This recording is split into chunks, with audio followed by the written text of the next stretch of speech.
ustedes. Buenos y lluviosos días, como dicen por ahí. Pues bienvenidos a esta edición de las mesas de discusión teórica, principios, criterios y normatividad. Y bueno, agradecemos mucho la presencia de los que están aquí. Por supuesto, también agradecemos la asistencia de nuestras invitadas el día de hoy. María Fernanda en este momento está en camino, está atorada en este tráfico que está un poco terrible en la ciudad, pero bueno, por eso agradecemos mucho su paciencia. Y bueno, vamos a dar inicio primero con nuestras dos invitadas y en un momento se incorpora con nosotros María Fernanda. Entonces, bueno, también les recordamos que este evento está siendo transmitido en vivo a través del aula virtual de Lina. Entonces, bueno, también agradecemos mucho que estén presenciando este evento el día de hoy. En esta ocasión se tratará el tema Patrimonio Cultural en Ruina, consideraciones para su tratamiento y conservación. Y bueno, este tema nos pareció muy relevante porque, bueno, muchos de nosotros en el campo de la conservación-restauración nos hemos enfrentado a bienes culturales que están en un estado muy avanzado de deterioro. Entonces, bueno, pues para empezar, ¿no? ¿En qué momento tú puedes decir que un objeto, un bien cultural, se le denomina ruina, ¿no? Cuando dices esto ya es una ruina, digo, desde el concepto mismo ya está como que implicando, ¿no? Que es algo que probablemente ya no se usa, ¿no? Pero en ese sentido, el patrimonio cultural, por su naturaleza misma, son bienes significativos. Entonces, estos fragmentos que quedan, pues, ¿qué valoración, qué significado se le puede dar a ellos? ¿Y qué consideraciones se tienen a la hora de su tratamiento, ¿no? ¿Se beneficia su estudio? ¿Se hacen réplicas? ¿Se desechan? Todas estas son reflexiones que vamos a estar escuchando con nuestras invitadas. Y bueno, en esta ocasión tenemos a Elsa Arroyo Lemus, a María Barajas Rocha y a María Fernanda, que nos compartirán un breve análisis desde su experiencia y trayectoria, que seguramente nos van a dar muchas reflexiones muy interesantes. Entonces, bueno, como ustedes saben, la dinámica que se llevará a cabo es la misma que en ocasiones anteriores y consiste en 2 rondas de intervenciones. La primera de 15 minutos y la segunda, muy breve, de 5 minutos para añadir algún comentario o conclusión. Después de esto se abrirá la discusión con el público para que exista un intercambio de reflexiones e ideas, ¿sí? Bueno, pues entonces vamos a empezar con María Barajas Rocha, ¿está bien? Sí. Y les voy a leer una breve semblanza de su trayectoria profesional. María Barajas es licenciada en Restauración y Conservación de Bienes Muebles por la Escuela Nacional de Conservación, Restauración y Museografía Manuel del Castillo Negrete y se desempeña como profesional especialista en conservación arqueológica y en museos dentro del Lina. De 1997 a 2005 fue integrante del Laboratorio de Conservación del Museo Nacional de Antropología, en donde colaboró en la coordinación para la restauración de las colecciones permanentes dentro del proyecto de reestructuración integral del recinto. Del 2008 al 2014, tuvo a su cargo el Departamento de Restauración del Museo del Templo Mayor, en donde coordinó diversos proyectos de conservación, entre los que destaca el proyecto de restauración del relieve monumental de la diosa Tlaltecutli, galardonado con el premio Paul Koelmans, como mejor trabajo de investigación en conservación en el año 2011. Actualmente forma parte del equipo interdisciplinario que elabora en el proyecto Templo Mayor, en donde está a cargo de la estabilización y conservación de los objetos arqueológicos desde el momento de su excavación hasta su exhibición o resguardo en la bodega de colecciones del Museo del Templo Mayor. Y bueno, también dicho sea de paso que su perfil es muy interesante porque en ese sentido generalmente se asocian los objetos arqueológicos con las ruinas, ¿no? Entonces vamos a escuchar a ver cuál es su opinión. Gracias. Sí.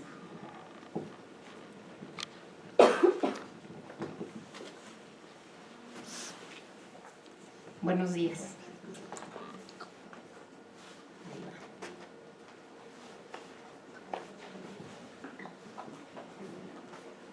Bueno, yo acepté esta invitación que amablemente me hizo Isabel Villaseñor y la verdad sí quiero compartir con ustedes que fue un poco complicado pensar en cuál sería el patrimonio que se considera ruina, hablando de patrimonio arqueológico, ¿no? Es un poco lo que comentas.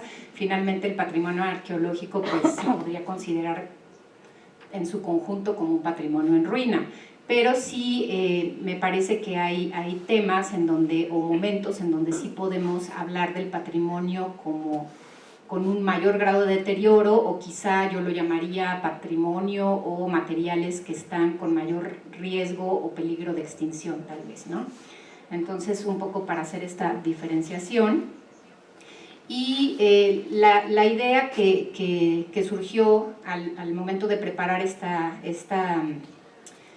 plática para ustedes es darles un panorama muy general sobre el trabajo que nosotros realizamos en el proyecto arqueológico y cómo es que nos enfrentamos a todos estos bienes materiales recientemente recuperados en las exploraciones arqueológicas. Entonces, bueno, les voy a hablar un poco de manera general. Los objetos que nosotros recuperamos como parte de los trabajos de investigación arqueológica son objetos que en muchas ocasiones tienen un muy avanzado grado de deterioro debido obviamente al tiempo que permanecieron bajo tierra, ¿no? Casi 500 años. Y es por ello que en la mayoría de los casos, o en muchos de los casos, nos enfrentamos ante restos o fragmentos de objetos, no podemos siquiera llamarles objetos, sino son fragmentos, que han perdido su integridad material. Pero lo que sí es importante destacar aquí es que nosotros, los restauradores que trabajamos en el proyecto, vemos a todos estos restos, así sean restos diminutos, como un material de inigualable valor. ¿Por qué? Porque son datos, todos y cada uno de ellos son datos que nos permiten comprender de mejor manera la tradición y la cosmovisión mexica. Es así que desde el primer momento en que se inicia con el proyecto Templo Mayor en el año 1978, liderado en ese momento por Eduardo Matos Moctezuma, en donde se genera además desde el primer momento un equipo multidisciplinario, y hasta el día de hoy se han podido registrar y analizar un total de 173 ofrendas. Todas ellas están vinculadas al edificio principal, al Templo Mayor, y con todos los estudios realizados al respecto sabemos hoy por hoy que el Templo Mayor fue el principal centro ceremonial mexica. Sabemos que estas ofrendas corresponden a distintos eventos particulares de consagración, y también que algunas de estas ofrendas se vinculan con ampliaciones arquitectónicas del mismo templo.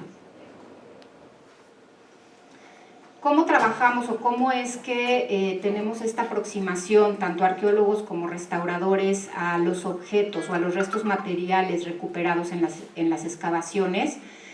Lo que se hace es una catalogación, yo se las voy a explicar de manera muy general, en donde podríamos decir que se recuperan todos aquellos materiales que fueron modificados por el hombre, y a estos los llaman, los tenemos catalogados como artefactos, serían también los objetos manufacturados, y para ello pues se utilizan diversas materias primas. Y también tenemos otra gran catalogación que serían los materiales orgánicos, pero digamos, hablando de manera general, podríamos decir los restos óseos, tanto animales como humanos, y también tenemos restos de minerales, de flora y de fauna.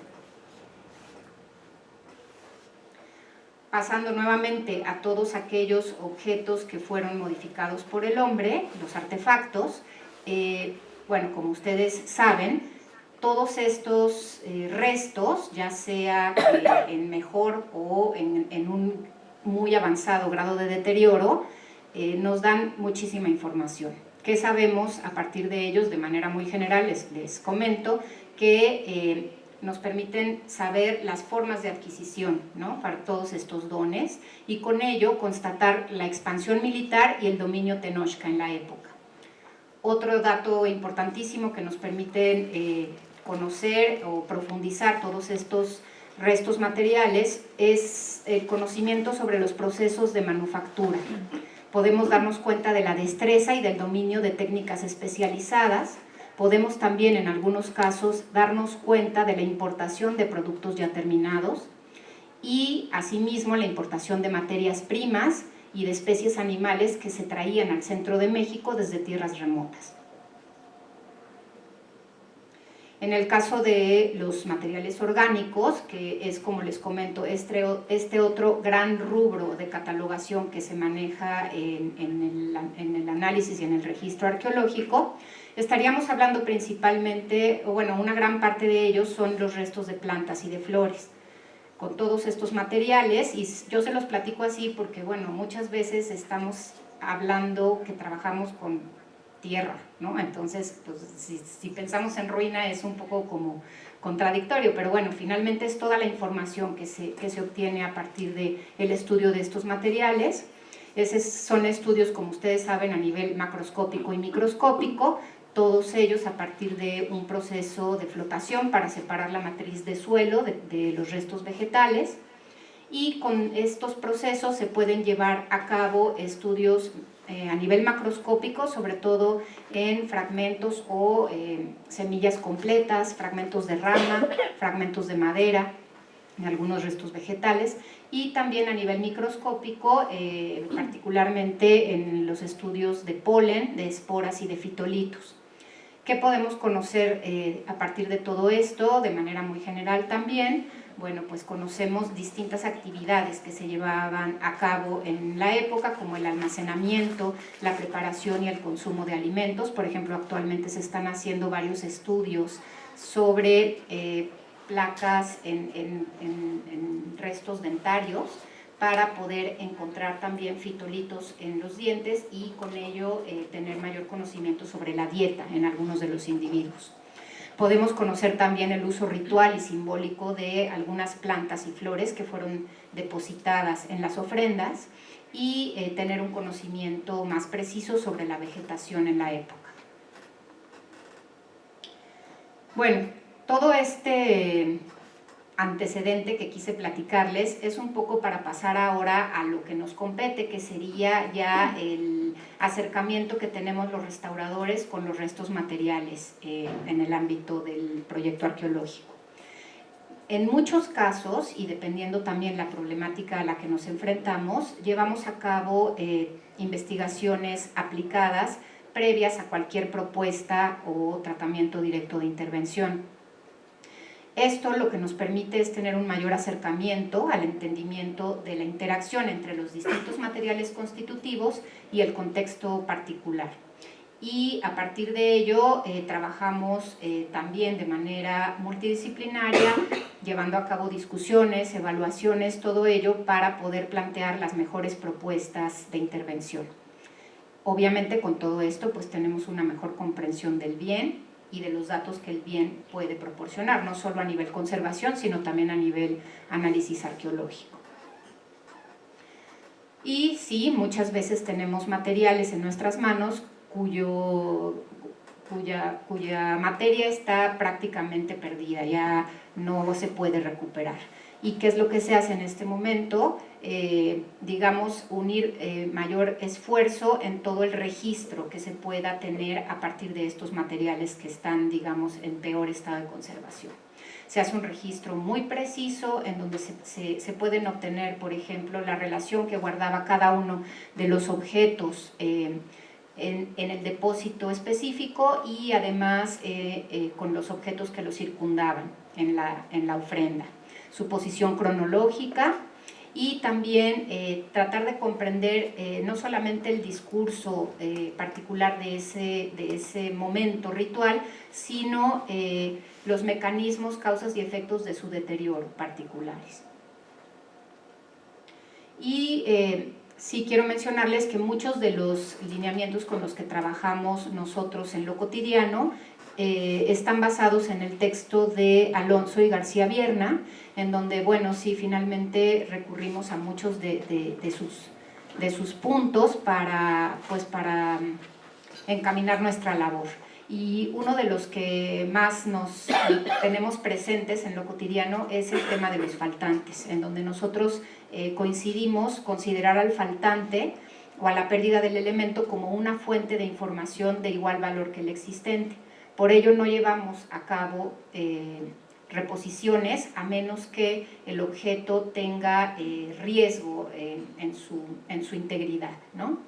Y bueno, aquí insistiendo en toda esta discusión que generalmente llevamos a cabo en el proyecto para poder plantear desde los tratamientos de preservación in situ hasta el momento en que se lleva a cabo la extracción de cada uno de los materiales y sus posibles tratamientos de intervención. Entonces, bueno, como les comento, pues ¿qué pasa? ¿Cuándo es que clasificaríamos nosotros como ruina a estos materiales? Y yo sí considero que en general nosotros, por lo menos en el proyecto, no tenemos esta discusión de cuándo considerar a un bien material como ruina o cuándo no considerarlo. Creo que en general trabajamos con materiales que muchas veces pudieran ser vistos como ruina o como materiales en peligro de extinción y aún así los tratamos como si fueran un objeto completo. Todos estos restos son, les quise poner entre comillas, intervenidos, porque bueno, finalmente no es que llevemos a cabo una intervención como tal, pero sí trabajamos para todos y cada uno de los restos, llevando a cabo procesos para su estabilización. Nos enfocamos sobre todo en reducir su vulnerabilidad y trabajamos también, digo, esto es a nivel arqueológico, la cuestión de la catalogación. Nosotros en conservación trabajamos en el registro de sus fichas de diagnóstico y llevamos a cabo embalajes y sus resguardos para los análisis que se puedan requerir posteriormente. Obviamente, pues sí tenemos muchos objetos que no se considerarían ruina, ¿no? Que están en mucho mejor estado de conservación, que están completos o prácticamente completos, y muchos de ellos, una vez que son analizados y estabilizados, pasan a formar parte de exhibiciones, ya sea de manera temporal o de manera permanente. Y lo que sí quiero destacar aquí es que todos los restos materiales que serían considerados como fragmentos o como muestras, sí pasan a formar parte de la colección del Museo del Templo Mayor. O sea, todos y cada uno de ellos forman parte de una colección, tienen su número de registro particular y están a disposición de los investigadores para cualquier tipo de análisis o estudios a posteriori. Ahora, un poco para cerrar, después de haberles dado este panorama, me gustaría plantear aquí tres preguntas. Mi idea fue ponérselas así un poco al aire, yo no las voy a contestar. La idea es que yo voy a poner aquí sobre la mesa tres preguntas, tres temas que me parece que se vinculan con esta temática del patrimonio en peligro de extinción. Y pues mi idea sería, yo se las planteo y ya después cuando se dé la discusión, pues ahí platicamos. Mi primer planteamiento sería la investigación aplicada. Como ustedes escucharon y nosotros sí creemos que es realmente importante, trabajamos con la idea de poder llevar a cabo investigaciones aplicadas previas a la intervención. Obviamente no en todos los casos, pero sí se dan casos específicos en donde por la complejidad de los materiales o por el grado de deterioro que estos presentan, consideramos importante que se lleve a cabo una investigación aplicada, una investigación científica previa a los tratamientos. Pero lo que sí también hemos podido ver es que esto puede ser riesgoso. ¿Y por qué puede ser riesgoso? Porque han sucedido ciertos casos en donde, les puse ahí esta foto de nuestros refrigeradores que son nuestro tesoro, porque ahí tenemos resguardados los materiales que no son sometidos a un tratamiento de manera inmediata. Pero sí llega a suceder que los materiales que están en espera de los resultados de una investigación se quedan guardados en esos refrigeradores no un mes o 2 o 3, sino 3 o 4, 5 o 10 años. Entonces, ahí sí me parece que es un tema delicado y quiero insistir en que nosotros entendemos y de hecho unimos esfuerzos para llevar a cabo investigaciones, pero no quisiera que dejar de lado este riesgo. Sí sucede, y de hecho estas 3 imágenes que les puse a un lado de los refrigeradores son imágenes de materiales que actualmente están en nuestras manos y que se encontraron resguardados esperando lo que todavía no se ha podido terminar de analizar y de investigar. Entonces, bueno, ese sería un punto a discutir, ¿no? Otro punto que a nosotros en el proyecto nos parece interesante como punto a discutir, y finalmente es algo que ahí mismo en el proyecto hemos platicado y hemos intercambiado algunas ideas, son las muestras. Algo que no les comenté y que también es importante que ustedes sepan es que dentro de estos grandes rubros de catalogación en el proyecto se manejan tres rubros, que serían los artefactos, que ya les expliqué, los materiales orgánicos, y el tercer rubro son las muestras. Nosotros, bueno, y más bien los arqueólogos, separan en el momento de llevar a cabo el registro arqueológico de la excavación, separan muchos de los restos materiales como muestras. Pero todas estas muestras pasan también por las manos del equipo de restauración, y nosotros en restauración lo que hacemos es igualmente enfocarnos en reducir su vulnerabilidad. Es decir, lo que hacemos es trabajamos para ayudarlos a aclimatarse al nuevo microclima. Digamos, una vez que se extraen del contexto arqueológico, lo que hacemos principalmente son procesos de secado controlado, obviamente en la medida de lo posible y dependiendo de la muestra, pero de manera general es lo que hacemos, y cada una de las muestras se tratan como si fueran un objeto. Se embalan, se les retira el sedimento cuando es necesario que se retire el sedimento, dependiendo otra vez de la muestra, y se embalan en conjunto con los objetos, aún con los objetos completos que proceden de la misma ofrenda. Es importante también que sepan que los embalajes se realizan con el mismo criterio de registro que se lleva a cabo en el análisis arqueológico. Tratamos de respetar, dependiendo cada caso, pero muchas veces se respeta la disposición anatómica en el caso de un individuo, ¿no? De un resto animal, o muchas veces se respeta los niveles de la excavación, los cuadrantes. ¿Por qué? Porque el criterio con el que nosotros trabajamos es que todos estos materiales, desde un objeto hasta una muestra, queden a disposición, otra vez, de cualquier investigador que requiera llevar a cabo un estudio a futuro. Entonces las muestras se separan, pero no en un banco de muestras, sino que se pasan a formar parte de este conjunto de objetos recuperados por ofrenda y forman parte de la colección como tal. Y el último punto que yo quisiera poner aquí sobre la mesa es esta pregunta que yo me hacía ayer que cerraba la presentación. Conservamos el patrimonio y muchas veces nosotros mismos lo destinamos a la ruina, porque sí me parece que es muy polémico y es algo que se ha comentado en muchas otras ocasiones, todo el tema de las réplicas, ¿no? Y en ese sentido, en Templo Mayor tenemos pues ahí un tema importante a discutir, porque tenemos varios casos de escultura adosada a la arquitectura, como ustedes pueden ver, estas cabezas de serpiente y esta rana, que se encuentran todas ellas en la plataforma de la etapa 4 de construcción del templo, y otros casos más en donde la escultura, aún con policromía conservada, se encuentra a la intemperie.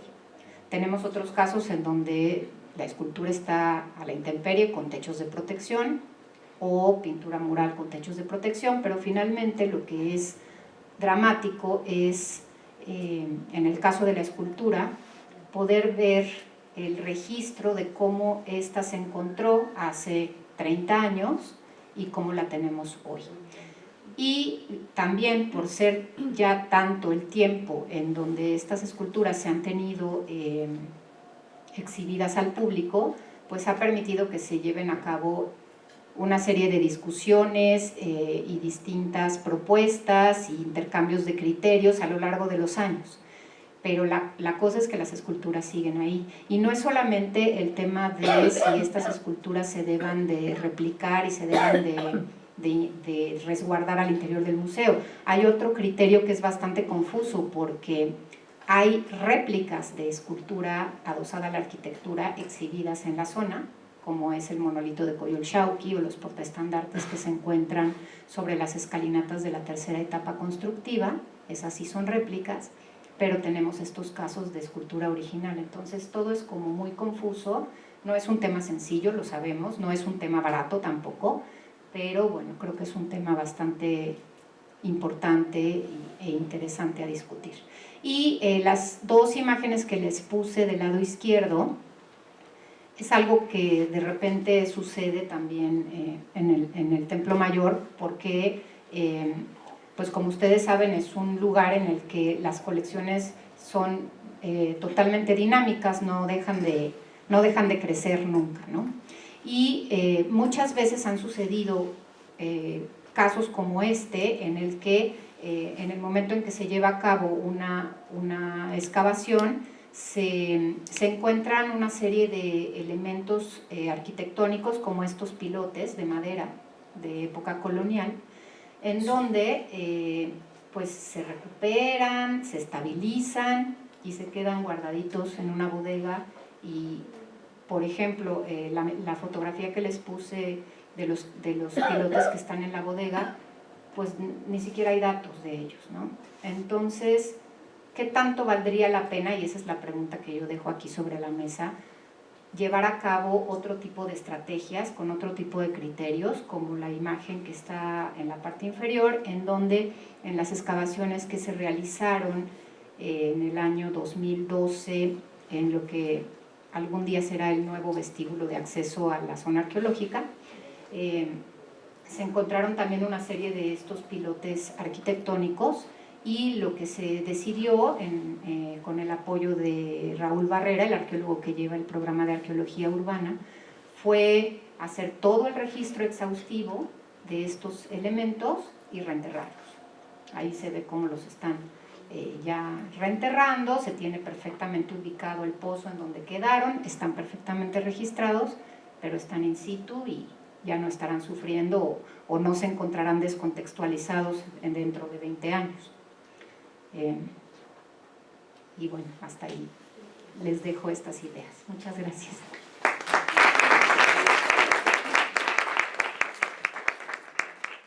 Bueno, pues muchas gracias a María Barajas, y sí, efectivamente nos da mucho de qué hablar, de qué discutir.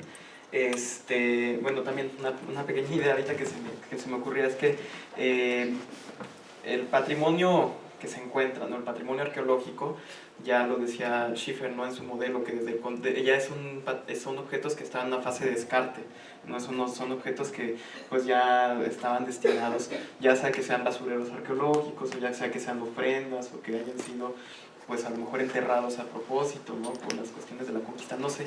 Entonces ya desde ahí también, en su contexto sistémico, a lo mejor ya habían sido descartados, pero ahorita en la actualidad les estamos dando este otro uso, que es el de investigar, ¿no? Bueno, pero ya lo estaremos, discutiendo. Ahora vamos a pasar a la presentación de Elsa Arroyo Lemus, y les voy a presentar una breve semblanza.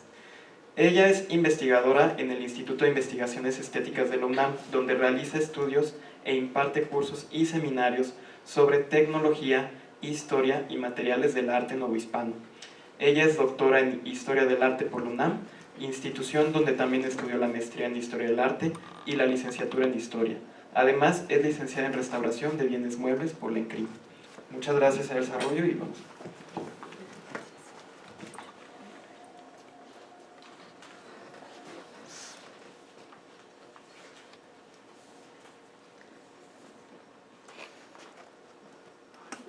Bueno, buenos días a todos los presentes y los que siguen esta mesa por internet. agradezco mucho a Isabel y a Emanuel por invitarme a participar de esta reflexión. Decidí hacer un texto porque para mí este tema es muy fácil de perderme, es un tema que me gusta mucho. Entonces se los voy a leer y bueno, empezamos. Hace 2 semanas, el 4 de noviembre, los estudiosos del arte de la época moderna temprana nos despertamos con una noticia para celebrar. La enorme pintura de la Santa Cena, terminada en 1546 por Giorgio Vasari, el primer teórico e historiador del arte, regresó al Museo de la Ópera de la Santa Croce en Florencia, después de un intenso proyecto de intervención que duró 10 años.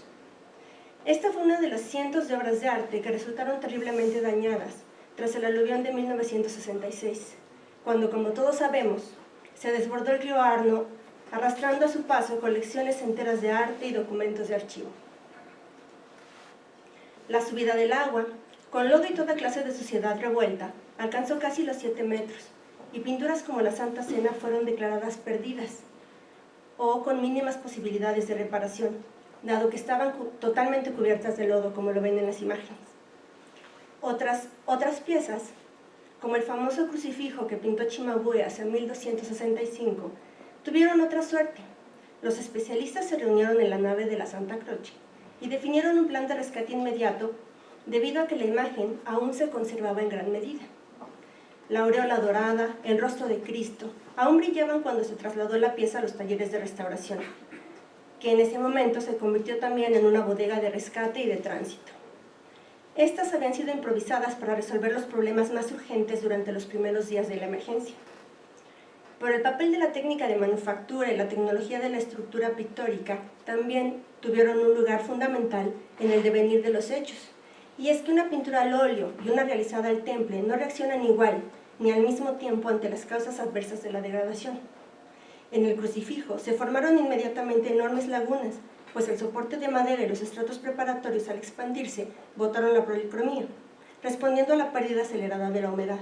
Mientras que en la Santa Cena, si bien se levantaron enormes caballetes en sentido longitudinal, las capas al óleo nunca abandonaron sus preparaciones, sino que quedaron sedimentadas en el yeso fino.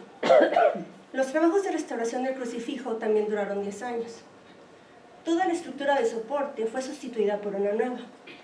Hacia 1975, el crucifijo de Cimabue atravesaba la última parte de su renovación, bajo las órdenes de la restauradora Ornella Casazza y con la supervisión del historiador del arte Umberto Baldini, quienes propusieron entonces y por primera vez el método de la abstracción cromática para la restauración de una pintura ya en ese momento considerada en ruina. Se trata, como saben, de un procedimiento de reintegración en el cual se complementan los faltantes con un color neutro, pensado para permitir que el significado expresivo de la obra siga pulsando a pesar de la fragmentación.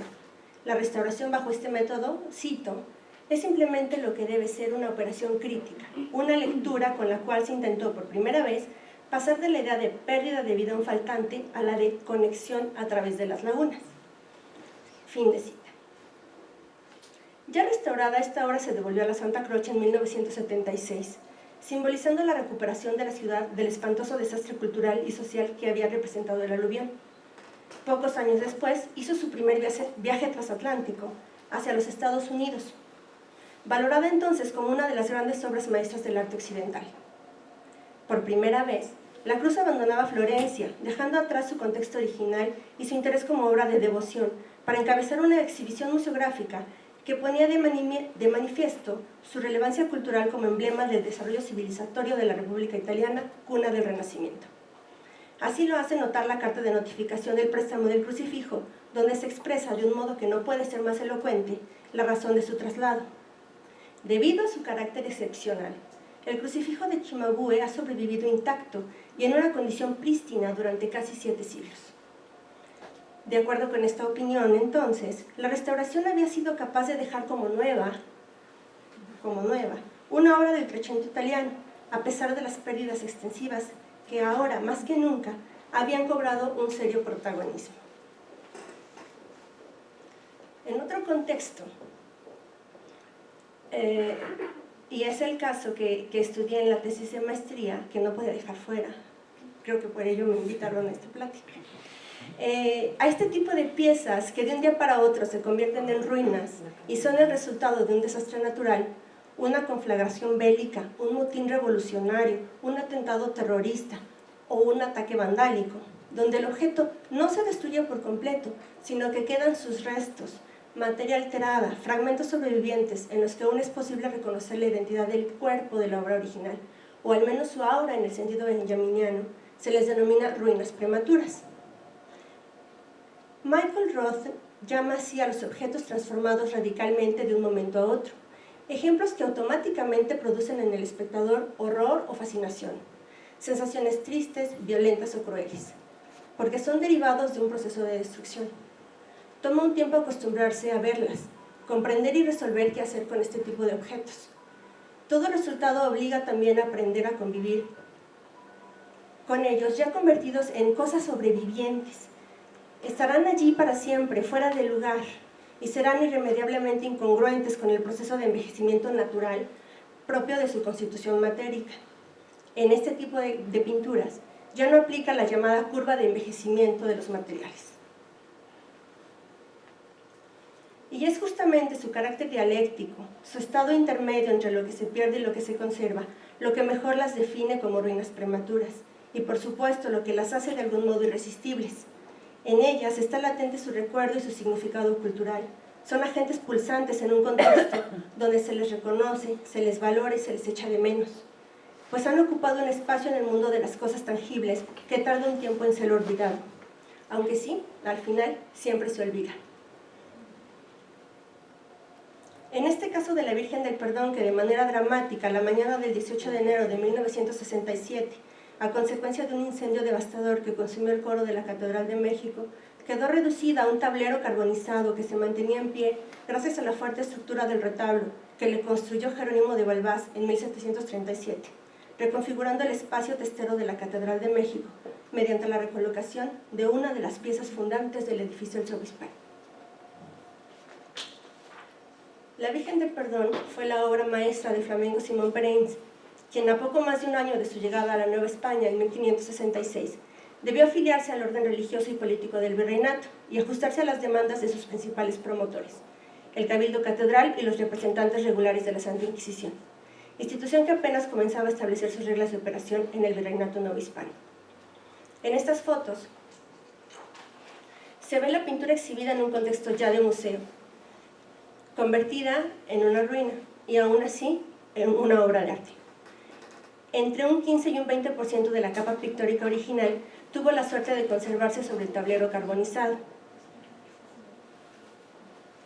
La razón de ello está en la propia tecnología de un panel tan grueso que alcanzaba los 13 centímetros a la altura de los travesaños, además de una espesa base de preparación de yeso, entremezclada con una red de tendones animales, que una vez transformada por efectos del aumento de temperatura, se volvió un material sumamente compacto y duro, resistente incluso a la acción mecánica de los chorros de agua con la que los bomberos apagaron las llamas. Las ruinas, testimonios de la historia, operan justo de la misma forma en que lo hacen los restos humanos usados para avanzar en el conocimiento del cuerpo y sus enfermedades. Como los cadáveres de disección, las ruinas nos permiten ver los principios de funcionamiento de los órganos, miembros y partes del cuerpo, lo mismo que un edificio derruido, que funciona como una reintroducción en el presente de los sistemas internos de construcción, las capas y la organización de los materiales, donde yace la maestría, la tradición y la audacia de su creador y de su época. Un monumento en ruina ayuda a evocar el recuerdo del pasado, a imaginar usos y prácticas culturales. La ruina es el testigo de un tiempo que no regresará jamás y del que dan cuenta los efectos del deterioro. Las ruinas son como la venganza de lo que intencionalmente se mantenía invisible. Exhiben el secreto de cómo están hechas las cosas y por ello estimulan la curiosidad de saber cómo son por dentro, cuál es su principio de funcionamiento. Así se explican en la metáfora doble del grabado de Charles Etienne de Dissección Partium Corporis Humani de 1545, donde la ruina es el trono de un cadáver que fue abierto meticulosamente, sometido al análisis exhaustivo del médico o del nigromante, quien ha olvidado una de las muestras extraídas sobre la piedra que vemos en el primer plano.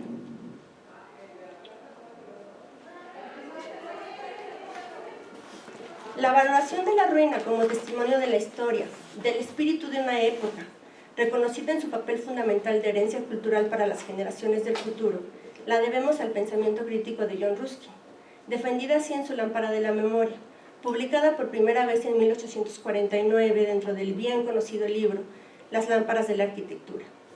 La cita que engloba su postura frente al valor histórico de los monumentos dice así: la mayor gloria de un edificio no descansa en sus piedras, tampoco en su oro.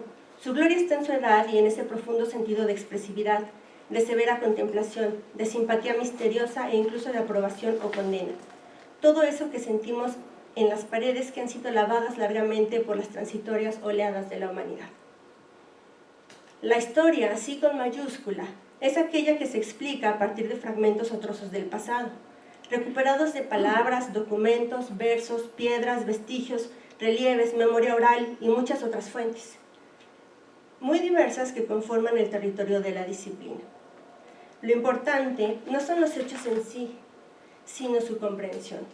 Allí radica su subjetividad y su riqueza. En sus tesis sobre el concepto de historia, Walter Benjamin centró un análisis profundamente pesimista sobre el fracaso del proyecto moderno de la revolución comunista en Europa y el desengaño e indignación que le provocaba el desenvolvimiento de la política nazi entre 1939 y 1940. Para esbozar sus interpretaciones sobre el devenir de la historia, recurrió a la metáfora de la ruina y dice: hay un cuadro de Klee que se titula Angelus Novus. Se ve en él un ángel, al parecer en el momento de alejarse de algo sobre lo cual clava la mirada. Tiene los ojos desorbitados, la boca abierta y las alas tendidas. El ángel de la historia debe tener ese aspecto. Su rostro está vuelto hacia el pasado. En lo que para nosotros aparece como una cadena de acontecimientos, él ve una catástrofe única que arroja a sus pies ruina sobre ruina, amontonándola sin cesar. El ángel quisiera detenerse, despertar a los muertos y recomponer lo destruido, pero un huracán sopla desde el paraíso y se arremolina en sus alas, y es tan fuerte que el ángel ya no puede plegarlas. Este huracán lo arrastra irresistiblemente hacia el futuro, al cual vuelve las espaldas, mientras el cúmulo de ruinas crece ante él hasta el cielo. Este huracán es lo que nosotros llamamos progreso. El interés del ser humano por acumular los vestigios de la historia y aprender de ellos es lo que ha arrastrado a algunas pinturas a ser consideradas o convertidas en ruinas prematuras, por efecto de la intervención también de los especialistas. Es común ver ejemplos de tablas devastadas por completo, debido a que no se tenían los secretos técnicos o las habilidades para enfrentar ya bien un ataque de gilófagos, o la deformación y apertura de los tablones como resultado de las fluctuaciones de humedad y temperatura del medio ambiente. Cuadros cuyos formatos fueron modificados para ajustarse a los cambios de gusto de las épocas y, contemporáneamente, revalorados como piezas de interés artístico que se busca preservar a toda costa. Y por ello no importa sacrificar la tecnología original. Las tablas se encapsulan en cera o en consolidantes acrílicos y epóxicos o cualquier otro material prometedor sintetizado por la industria química. La primera transferencia de una pintura sobre tabla fue realizada en 1750 por el restaurador de bronces Robert Picot, quien, basado en tratados de la época, diseñó un método químico que permitía disolver la preparación y levantar las capas al óleo para adherirlas a un lino nuevo. Con esto se desechaba no solo el tablero de madera, sino que se alteraba la estructura interna de modo irreversible. Dicha práctica tuvo una larga vida y se importó a diferentes territorios, llegando incluso a México, donde fue llevada a cabo en varias ocasiones sobre cuadros cuyos soportes se encontraban severamente dañados, como lo demuestra este caso de la Sagrada Familia con San Juan, de Andrés de Concha, intervenida en 1871 por el artista Vicente Huitrado, jefe de restauración y profesor de la Academia de San Carlos. En tiempos más recientes, las 7 virtudes atribuida a Pedro de Campaña fue sometida al mismo tratamiento.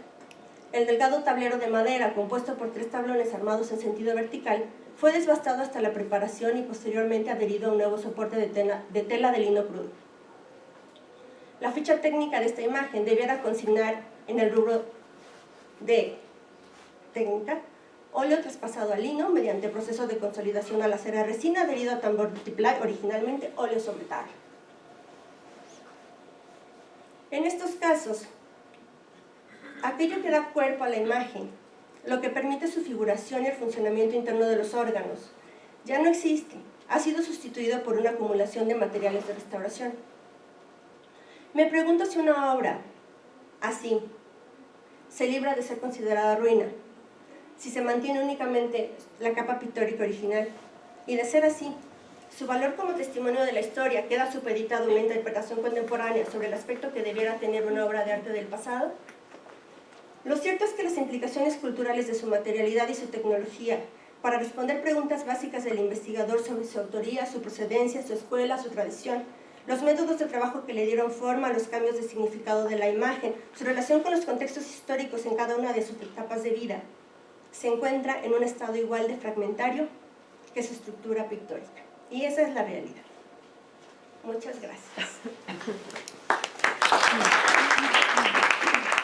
Su presentación, en particular a mí me pareció muy interesante esta distinción de considerar la ruina cuando es una ruina natural, cuando poco a poquito a lo largo de los siglos se va transformando, y estas ruinas que son de pronto, ¿no? Que yo creo que es muy distinto cómo te aproximas, tanto como espectador, como como agente de valoración o como conservador. Entonces, bueno, pues muchas gracias, y ahora sí vamos a pasar a la presentación de Fernanda Martínez Camacho. Ahorita nada más está cargando, para los que lo están viendo en vivo. Y pues bueno, mientras tanto les voy leyendo un poco de su trayectoria profesional. Fernanda Martínez Camacho es licenciada en Restauración de Bienes Muebles por la ENCRIM. Su tesis de licenciatura recibió la mención honorífica en los premios Paul Koremans en el 2010 con el trabajo El mucílago de nopal como alternativa para la consolidación de adobe, estudio de un caso, el templo de la antigua misión de Nuestra Señora del Pilar y Santiago de Cocóspera, Sonora. Ella cursó la maestría en arquitectura en el área de restauración de la Universidad Autónoma de Benito Juárez de Oaxaca, del 2012 al 2014, y ha asistido a diversos cursos y diplomados en áreas vinculadas a la conservación del patrimonio. Ella coordinó la sección de restauración del Centro INA del 2008 al 2010 y es titular del proyecto de conservación y restauración de 3 retablos provenientes de Santa María Xochixtepec, Villa Alta, Oaxaca, el cual fue reconocido con una mención honorífica dentro de los premios INA 2012 al mejor trabajo de restauración de bienes muebles. También ha coordinado otros proyectos de conservación en Oaxaca, varios, ¿no?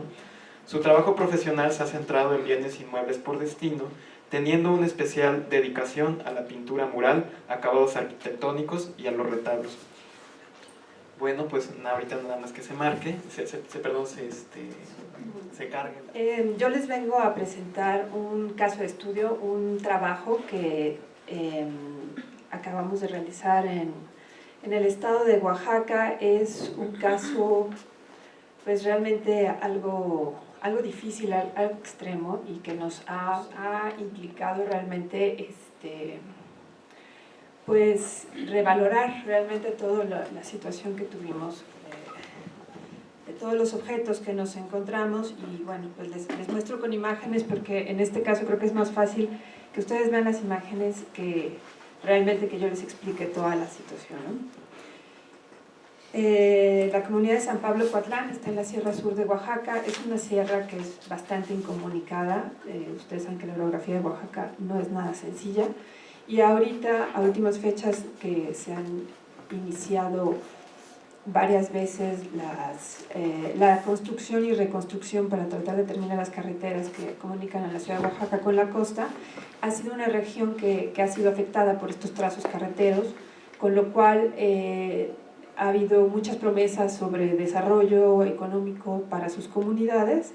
Y bueno, este es uno de los casos de una comunidad que de repente se quiere volver a vincular con su patrimonio, porque bueno, siente que ahora van a poder tener otro tipo de desarrollo económico con él, ¿no?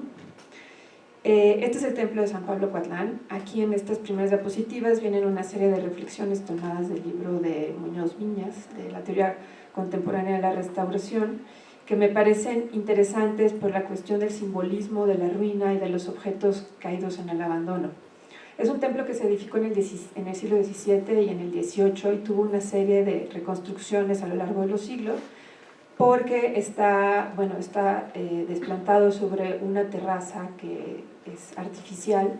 Le trataron de ganar un poco el espacio al río, y bueno, esto ha traído una serie de problemas estructurales seguramente desde su construcción. Cuando me invitan a revisar el estado del templo, accedemos al templo, y el templo ha estado cerrado por más de 40 años. Sus habitantes lo cerraron definitivamente porque se les empezó a caer el edificio encima, y después de muchas reparaciones que le hicieron, decidieron realmente dejar todo ahí y lo cerraron, y le dieron la llave a un custodio que es una persona mayor del pueblo, que era como la persona indicada para resguardar todos estos objetos, y sacaron nada más sus santos, hicieron una capilla anexa en la parte de atrás de concreto, y dejaron pues que el templo se viniera abajo. Entonces esta es la primera imagen que yo tomo el día que entré al templo, y pues es impresionante porque los objetos se amontonaban en el piso entre el escombro y pues ya la naturaleza que estaba haciendo la suya después de 40 años. Como pueden ver, pues el edificio tiene severas fallas estructurales ya en la bóveda, en los muros, y pues era un riesgo también acceder al templo, entonces por eso también la gente del pueblo lo tenía realmente cerrado. Esta es otra imagen en donde, bueno, a mí esta frase me llegó mucho porque me lo dijo una de las personas de la tercera edad que me abrió el templo, que él sí tenía un vínculo con estos objetos, y que él se acordaba de cuando era pequeño y que iba al templo y que todavía ayudaba como sacristán, pero que ni sus hijos ni sus nietos, o sea, hay 2 generaciones que perdieron realmente toda la... pues ni siquiera conocían el templo. Cuando nosotros empezamos a trabajar, la gente entraba al templo porque no lo conocían, no sabían lo que había dentro. Entonces, estas personas mayores, que fueron los que más me ayudaron durante todo el proyecto, agarraban cada uno las piezas y ellos me decían, este pedazo es parte del retablo de San José, ¿no? Entonces a ellos, esos objetos que me ayudaban a liberar de entre el escombro, les estaban rememorando toda una serie de cosas de su infancia y de toda la historia del pueblo. Entonces evocaban en ellos muchísimas cosas que para nosotros como restauradores obviamente pues no sabemos todo esto que les sucede, y para generaciones de pobladores de San Pablo Coatlán pues también ya se perdieron, ¿no? Pues este proyecto en realidad es un proyecto arquitectónico de consolidación del inmueble, y a nosotros nos llamaron porque al querer hacer o poner los apuntalamientos era imposible, porque había una serie de escombro y de objetos revueltos en el escombro que no podían obviamente tocar nada hasta que no entráramos nosotros a hacer un registro y una liberación de todos los objetos. Entonces el proyecto se centró en estas 2 cosas, en la recuperación de los objetos y de todos los fragmentos, y el registro. El registro lo divido con clasificación y análisis de datos, pero no fue un proceso lineal, sino que registrábamos, clasificábamos, luego volvíamos a registrar, y el análisis de datos además también se iba haciendo durante la marcha, porque pues estando trabajando ahí íbamos descubriendo cada vez más información.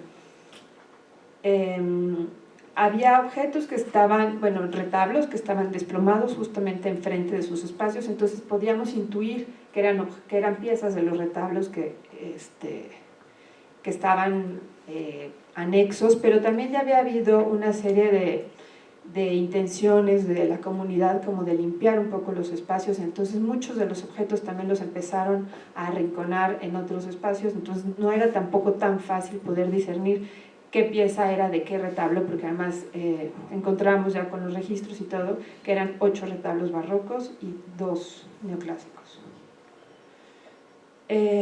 Bueno, estos son cómo empezamos a trabajar. Pues fue una labor muy meticulosa, porque las piezas de madera que estaban entre los escombros estaban también en muy mal estado de conservación. Apenas las tocábamos y muchas de ellas se nos deshacían, entonces tuvimos que ir haciendo una selección primero en el momento de, si llegábamos a cierto nivel en donde ya encontrábamos piezas que estaban en muy mal estado de conservación, se hacía el registro sobre la tierra y prácticamente pues ya lo que pudiéramos recuperar de esas piezas, pues si se podía levantar, y íbamos haciendo ahora sí que nuestra pila de desahuciados, porque había objetos que no había forma realmente de recuperarlos. Mientras que había otras piezas que sí estaban en mejor estado y entonces se empezaban a clasificar según su forma, según su tamaño, según su diseño, para ir pudiendo discernir de qué retablo era cada pieza. El proceso de registro, pues bueno, se hizo realmente muy minucioso.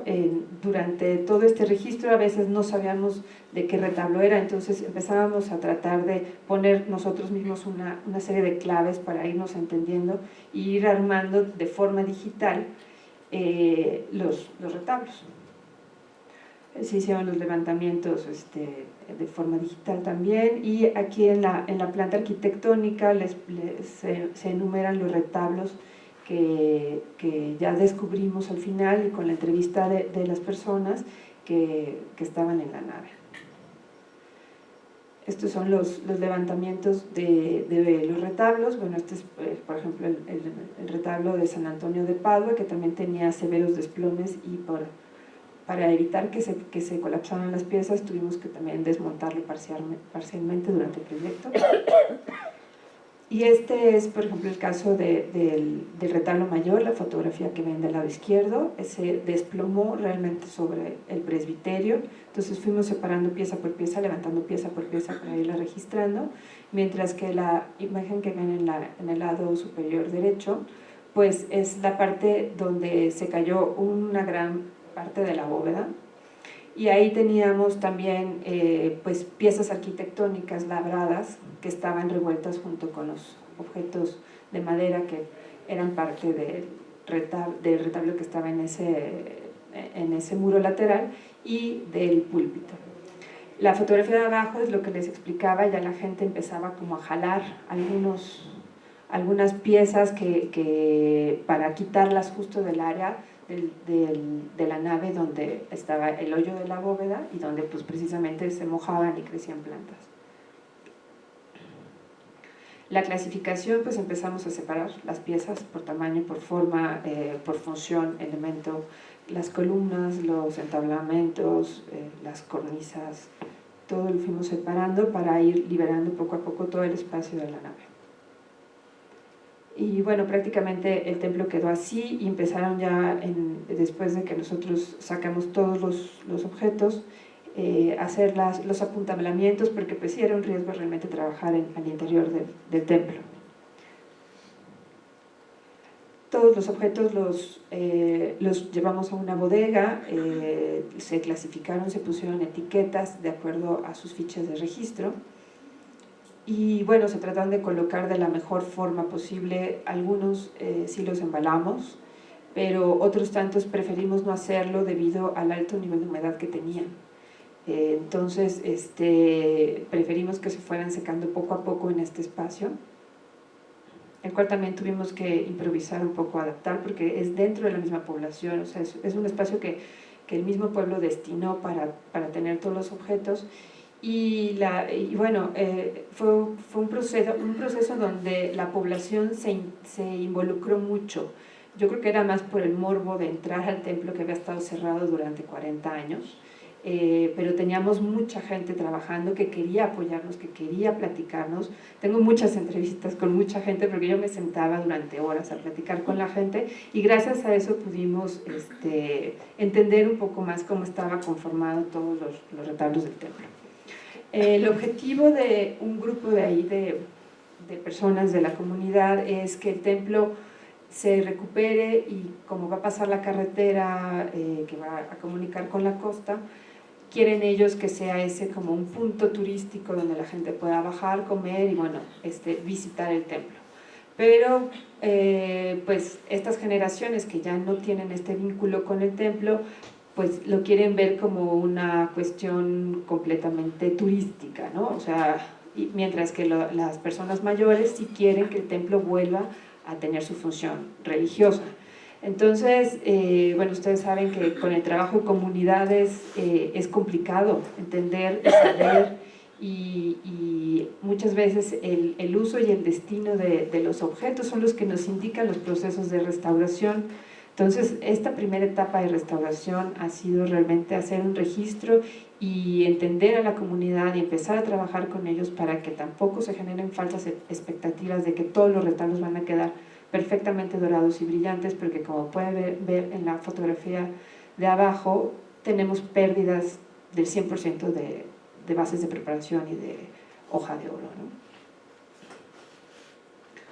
Bueno, aquí son los embalajes de algunos objetos que todavía conservaban policromía en muy mal estado de conservación, escamas con hoja de oro. Y estas son las clasificaciones que nosotros hicimos, como ya comentaron, como comentó María, pues realmente es muy importante aquí el registro y saber exactamente dónde está cada pieza y cómo la tenemos y qué es lo que me va a dar de información para posteriormente saber si es viable realmente la recuperación del retablo o no es viable. O sea, si yo tengo nada más un retablo que tiene un 10%, ¿qué voy a hacer con esas piezas? ¿Lo reconstruyo? ¿No lo reconstruyo? O sea, toda esa información es la que vamos a tener que estar valorando para poder dar una solución realmente que le interese a la comunidad, ¿no? Pero que también entre dentro de los criterios de restauración, de no reconstruir y no rehacer todo el menaje litúrgico del templo de San Pablo. Bueno, no puedo abrir el archivo, pero lo uso así. Bueno, y el análisis de datos también fue un proceso que se estuvo haciendo durante todo el proyecto. Encontramos registros de 1976 de cómo estaban los retablos. Luego en el 99 hubo unos sismos muy fuertes en la ciudad de Oaxaca y encontramos también todos estos registros de los trabajos que se realizaron en ese momento en el templo de Coatlán. Se desmontaron algunos retablos y otros se dejaron ahí por el riesgo de que colapsara todavía más la bóveda. Los restauradores no se quisieron arriesgar y con justa razón. Y entonces también fue cuando dijimos dónde están las piezas de estos retablos que fueron desmontados, y ya la misma comunidad nos llevó a otros espacios donde ellos ya habían estado separando piezas, ¿no? Cabe señalar que aquí fue donde nos dimos cuenta que sí se ha perdido piezas de retablos y se han perdido esculturas y pinturas porque la gente pues ha estado sacando, no sabemos si también las ha vendido o qué ha sucedido, pero sí ha habido realmente una pérdida de todos los elementos iconográficos. Otros tantos están en la capilla que ahorita siguen utilizando, pero no todos. O sea, ya viendo la cantidad de retablos y la cantidad de pinturas y esculturas que tenían, no localizamos todos los objetos. Este es el caso del retablo cristológico, el registro del 76, del lado izquierdo, en blanco y negro, el registro del 99, cuando los restauradores decidieron que no podían hacer mucho por él debido a que allí justamente fue donde colapsó la bóveda y estaba en riesgo de que se cayera el resto. Y nosotros ya encontramos pues todo en el piso y revuelto con algunas piezas del púlpito, y pues la imagen de abajo del lado derecho fue como quedó el espacio, ¿no?, donde estaba este retablo. Este es el caso del retablo mayor, el registro del 76, como lo localizaron en el 99, y bueno, también fue un retablo que por las grietas y las afectaciones que había en el muro testero y en la bóveda del presbiterio, tampoco los restauradores del 99 se arriesgaron a sacar, y pues nosotros ya lo encontramos en el 2016 completamente colapsado sobre el altar. En la comunidad se encuentra también una serie de registros del siglo XVIII sobre las cofradías y algunos libros dejados por los padres, ¿no?, porque era aquí la parroquia. Fue un pueblo muy importante, pero después perdió toda esta importancia y se cambió la parroquia del lugar. Pero encontramos todos estos documentos, los cuales estamos paleografiando, porque estamos hay por lo menos 2 retablos que sí estamos identificando aquí lo que costaron y cómo fue que la gente juntó el dinero para poderlos para poderlos pagar. Y bueno, como les digo, es una primera etapa del proyecto. Tenemos simplemente el registro y a partir de aquí pues van a salir todas las propuestas para continuar. El proyecto arquitectónico, simplemente para consolidar el inmueble, va a durar 5 años según los arquitectos, y después de la consolidación del inmueble pues ya entraríamos nosotros realmente a poder dar las soluciones de todos los bienes muebles. Mientras tanto, pues todos los objetos están resguardados en una bodega, perfectamente clasificados, y nosotros vamos a estarles dando el monitoreo año con año, o si se puede más pronto, para verificar que se encuentren en buen estado, mientras se van haciendo todas las propuestas de recuperación. Y bueno, eso es todo. Muchas gracias. Nos acompañan aquí al frente de la mesa. Y bueno, pues evidentemente aquí el caso que nos expuso Fernanda, sumamente complejo, muy interesante, un montón de aristas por todos lados, pero es muy interesante la vinculación que tiene la comunidad, ¿no? El significado y lo que implicó esta destrucción del patrimonio para ellos. Un poquito a lo mejor en contraste con los bienes arqueológicos, en donde a lo mejor es lo que le extraes es la información en los arqueológicos, y en este caso pues el uso. Pero bueno, ya vamos a escuchar las conclusiones que tienen nuestras invitadas al respecto, ¿sí? Unos 5 minutitos nada más. ¿De alguna? Bueno, a mí me parece que sí es bastante notoria la diferencia del tipo de patrimonio con el que trabajamos. Finalmente, como yo les dije, en el tema del patrimonio arqueológico, pues todo podría ser considerado como ruina, y por eso es que creo que lo que podría enriquecer más la mesa el día de hoy es justamente escuchar opiniones sobre estas discusiones que nos llevan a plantear propuestas para el destino final en muchos de los casos del patrimonio arqueológico. Yo más bien lo que quisiera, más que concluir, es invitar a la reflexión y a escuchar opiniones, ¿no? con estas preguntas que me parece que son importantes, que quedaron al aire.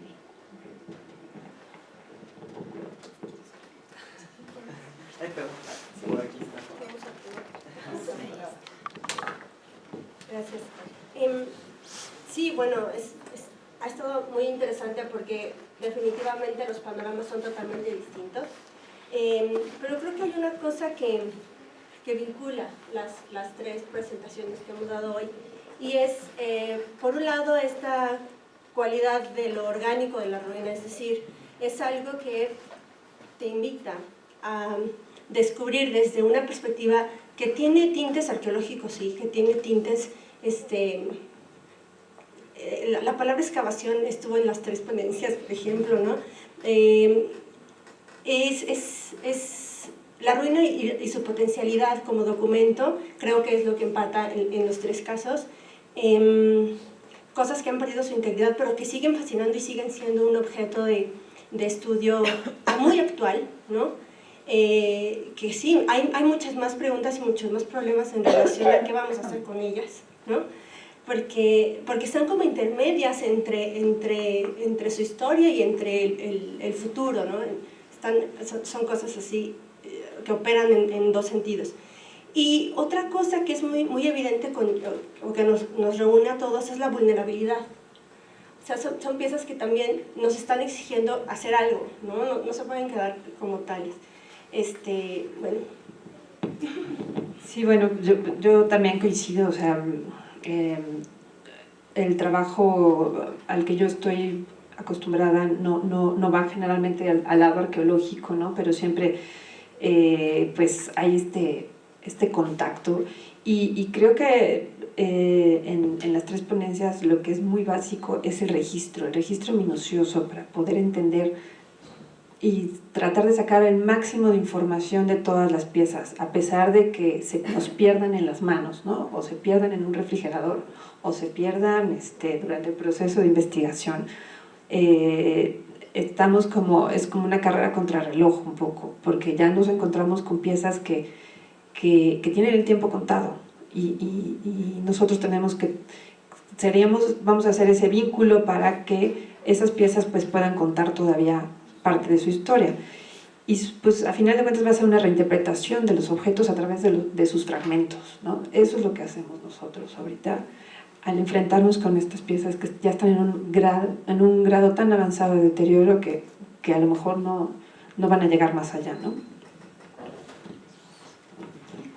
Nada más, una cosa más, escuchando lo que Elsa ahorita comentaba y pensando en estas coincidencias de las tres ponencias que presentamos, yo creo que hay algo también que es interesante, que es todo este planteamiento a los faltantes, al material faltante, porque lo que yo también puedo alcanzar a ver en los tres temas es que finalmente el faltante sí pasa a formar parte de un dato sumamente importante en cualquiera de los tres casos, y yo creo que en cualquiera de los tres casos es información, y eso sí sería algo a considerar en cualquier problemática en donde estemos trabajando con material que puede ser considerado ruina. El faltante es sumamente importante y iba a decir algo más, pero bueno, sí, no, porque además todos trabajamos a lo mejor con un porcentaje mayor de faltante que de material existente, entonces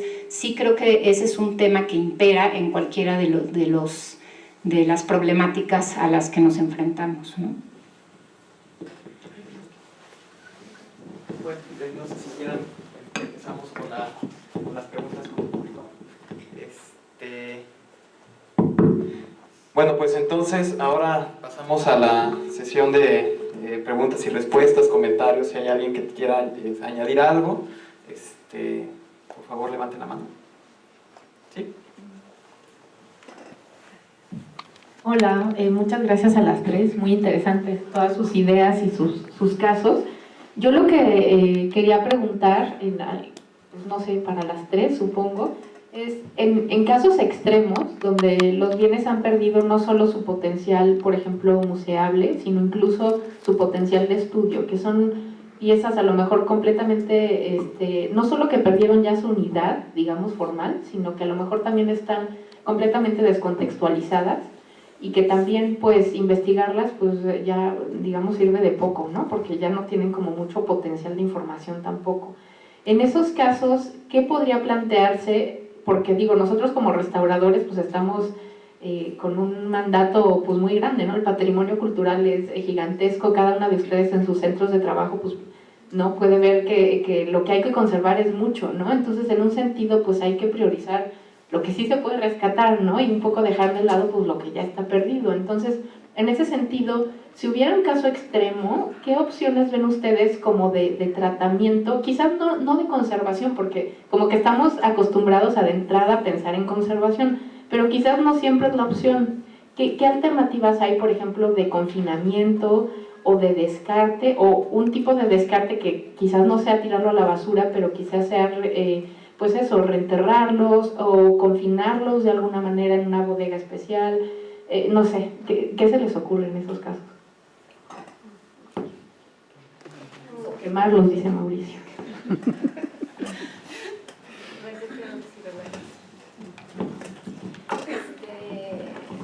Bueno, quizás no voy a contestar o a aportar nada a lo que acabas de decir, porque de entrada difiere un poco de la idea de que en algún momento cualquier objeto puede perder su potencialidad para ser investigado. Creo que los restos en sí mismos son esa fuente de información y que depende de la mirada del investigador descubrir si vale la pena o no. O sea, su capacidad como testimonio de la historia es ineludible, independientemente de que a una sociedad o a un grupo no les parezca lo mismo, ¿no?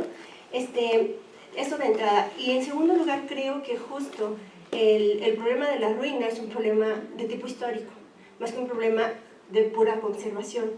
O sea, es decidir como sociedad qué hacemos con esos objetos del pasado y qué tanto responden o nos ayudan a explicar la historia en el presente. En ese sentido, creo que las tomas de decisiones o cualquier proyecto de gestión tendría que considerar no solamente un equipo de conservadores experimentados, sino un equipo de gente que pueda responder a la pregunta de qué es lo que estamos conservando, ¿no? O para qué es lo que estamos conservando.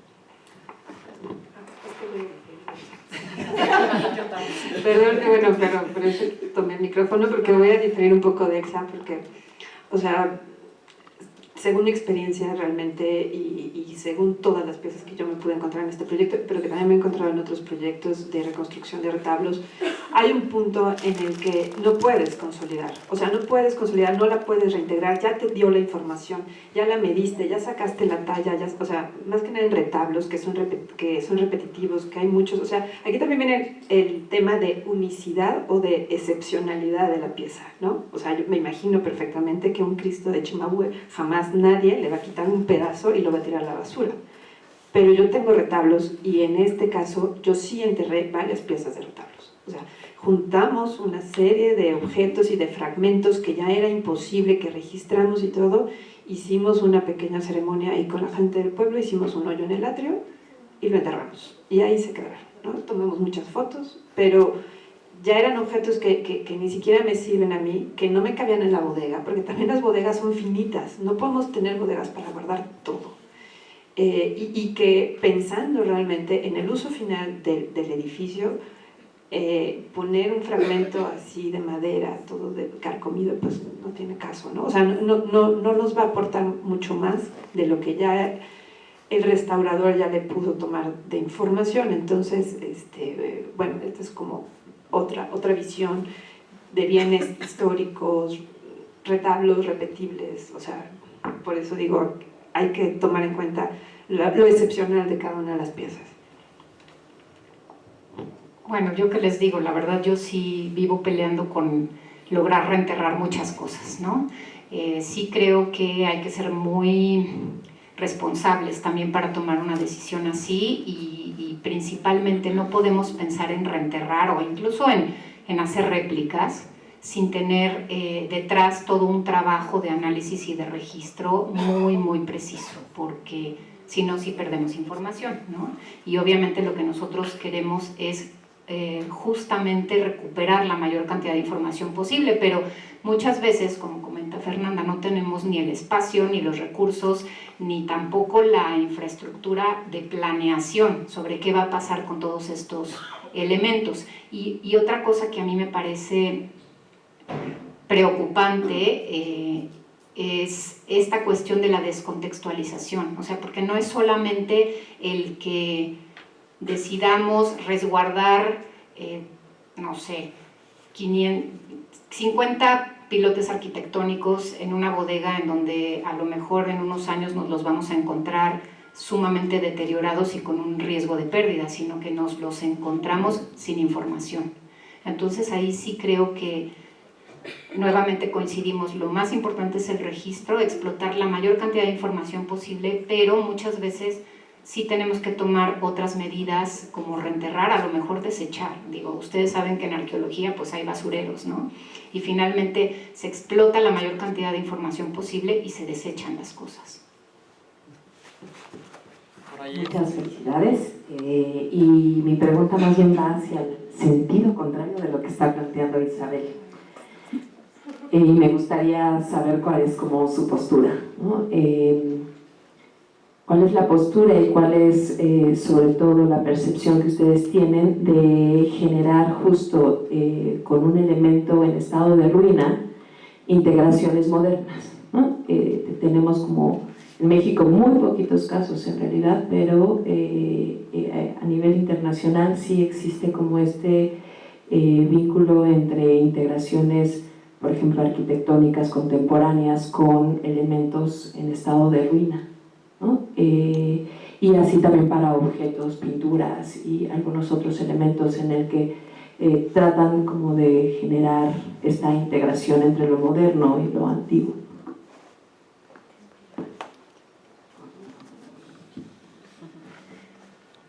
Es algo que sí se antoja mucho, pero creo que todavía nos falta un poco. Para empezar, recurso, nuevamente. Y no me gusta ser de los profesionales que viven sufriendo y quejándose porque no hay dinero. La verdad no, yo creo que siempre hay que buscar la forma de solucionar las cosas con los recursos que tenemos. Pero sí me parece que el tema de estas soluciones modernas con los restos o las ruinas es algo que aquí en nuestro país todavía está un poco verde, un poco en pañales, y que creo que sí es importante y hay que unir esfuerzos para lograrlo. Yo soy partidaria de que es algo bueno, sí, pero pues sí es todavía complicado llegar y tener una propuesta, un planteamiento de algo así, cuando aquí finalmente ni siquiera es aceptado muchas veces, ¿no? No solamente por la cuestión económica, sino por lo que implica, ¿no? El poder ver algo moderno en relación o incluso protegiendo a la ruina. Y sí se han tenido intentos. En el Templo Mayor incluso en algún momento se llegaron a tener algunas reuniones y discusiones con la idea de poder hacer como una especie de techo de protección de cristal para toda la zona, ¿no? Entonces, bueno, pues sí, o sea, son temas que empiezan yo como lo veo, son temas que empiezan a platicarse, pero que todavía falta mucho por hacer para poder realmente aterrizarlos. Y bueno, yo un poco con mi trabajo comunitario, a final de cuentas los objetos de San Pablo Coatlán van a quedar en San Pablo Coatlán. Y yo no sé si una comunidad sea partidaria de hacer esto, o sea, sería un trabajo social el que se tendría que hacer y llevaría mucho tiempo, yo creo que casi al mismo tiempo que va a tardar en restaurarse todo el edificio y sus bienes muebles. Pero yo no sé si también la sociedad está preparada, porque no hemos tenido como ejemplos muy llamativos, o sea, ha habido mucho más en arquitectura, como lo que tú planteas, ¿no, Irlanda? Y ya la gente ya tiene como cierta sensibilidad quizá. Hay quizá casos atinados, casos completamente desacertados, que todos los conocemos, ¿no? Y bueno, creo que se ha ido sensibilizando en ese aspecto, pero en bienes muebles, o sea, yo no he visto ejemplos en México de integraciones modernas en retablos que tengan, por ejemplo, un 80% de faltantes. Pero en Coatlán a mí me parecería muy interesante, y mucho más interesante, visitar un templo que me cuente su historia de abandono que visitar un templo más lleno de retablos barrocos. Pero eso es para mí y quizá para algunos especialistas, pero para la gente que vive en Coatlán y que va a cuidar y a recibir otra vez dentro de su imaginario estos retablos, a lo mejor no es lo mismo, ¿no? Entonces yo creo que es una cuestión social que todavía nos falta, como bien dice María.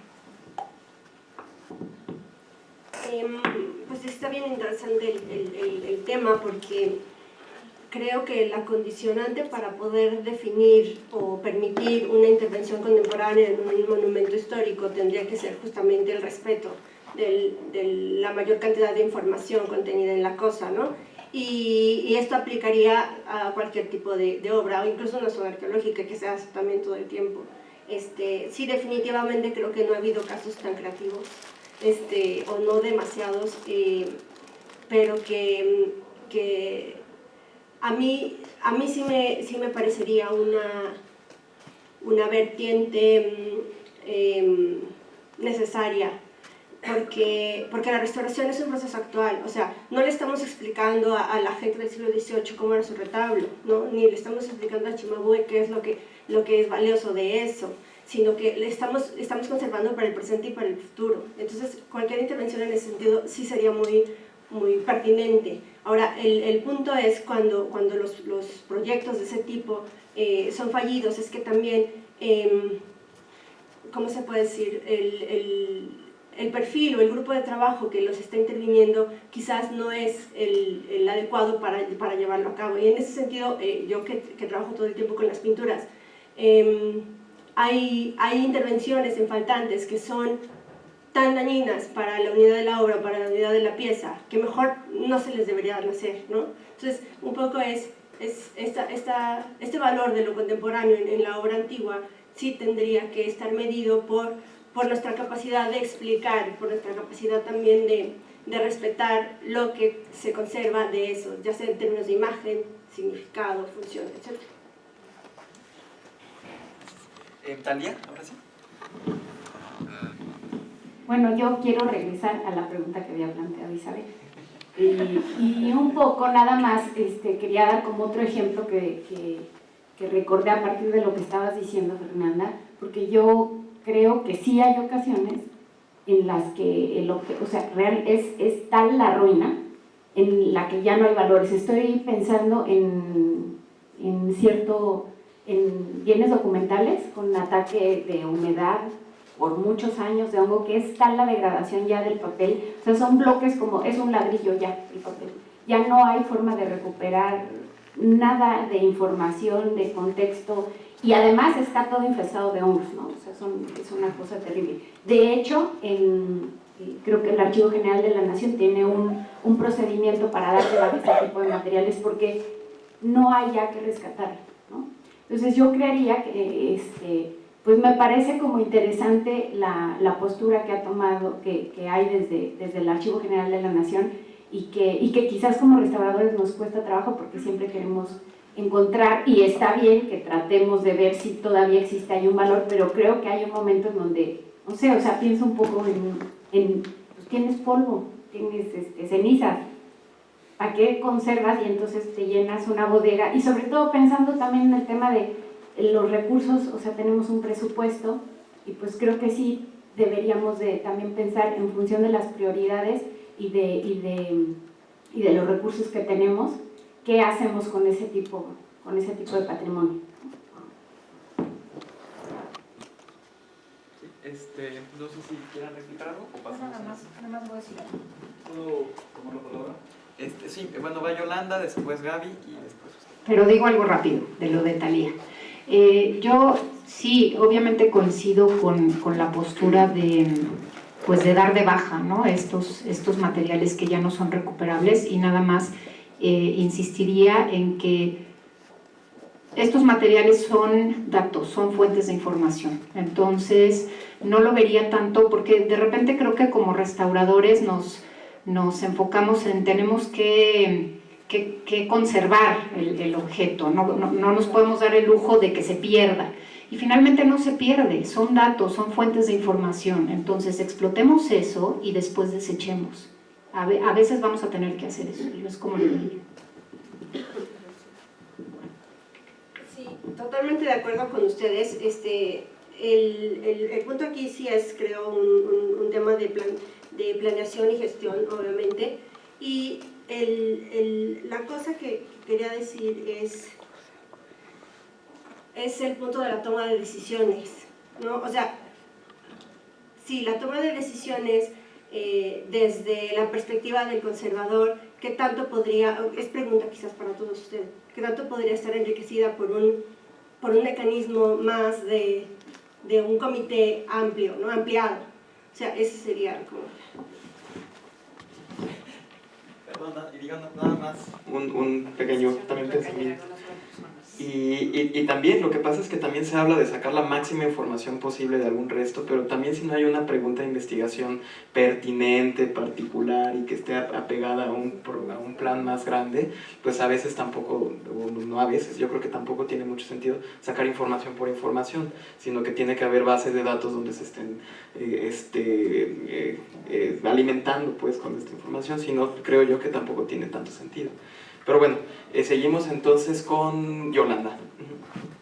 Felicidades, me parece un trabajo tan importante, con las diferentes visiones, la visión de una persona que hace arquitectura, la restauradora que hace historia del arte, de la amiga María que hace conservación arqueológica. Felicidades.